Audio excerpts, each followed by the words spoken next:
নমস্কার, বাঙালির ঘরকন্যায় সবাইকে স্বাগত। আজকে আমি বানাবো পূর্ববঙ্গের একটি জনপ্রিয় চাটনি আতম্বড়ি। তার জন্য আমি এখানে 1 কাপ পরিমাণ সাদা তিল দিয়ে দিলাম।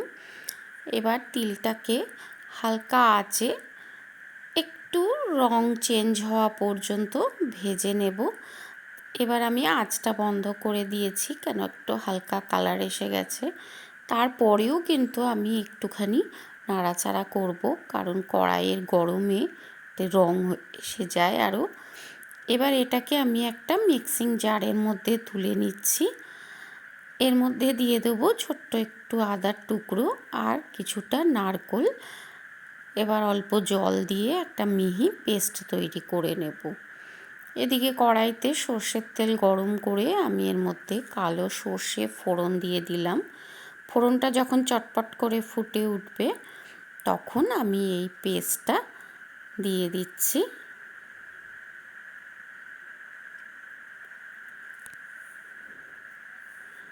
এরপরে আমি মিক্সিং জারটাকে ভালো করে ধুয়ে সেই জলটাও দিয়ে দেব। এবার হালকা হাতে একটু নাড়াচাড়া করে নেব।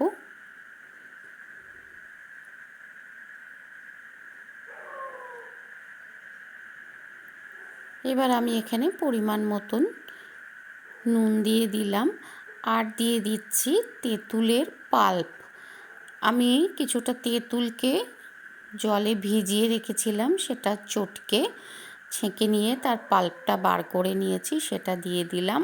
আর দিয়ে দিচ্ছি কিছুটা টেস্ট অনুযায়ী আখি গুড়। আপনারা চাইলে এখানে চিনিও ব্যবহার করতে পারেন। এবার এটাকে আমি একটু ফুটিয়ে একটু ঘন করে নেব।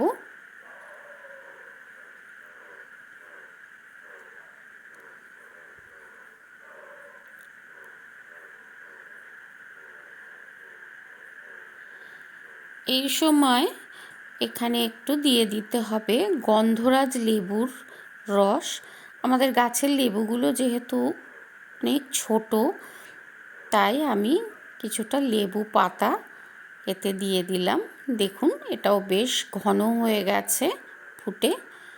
এবার 4টে লেবু পাতা আমি এর মধ্যে দিয়ে একটু ডুবিয়ে দিলাম।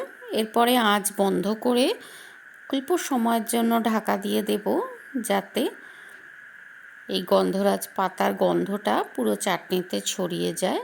তারপরে একটা সার্ভিং বোলে তুলে নিলেই একদম রেডি হয়ে যাবে।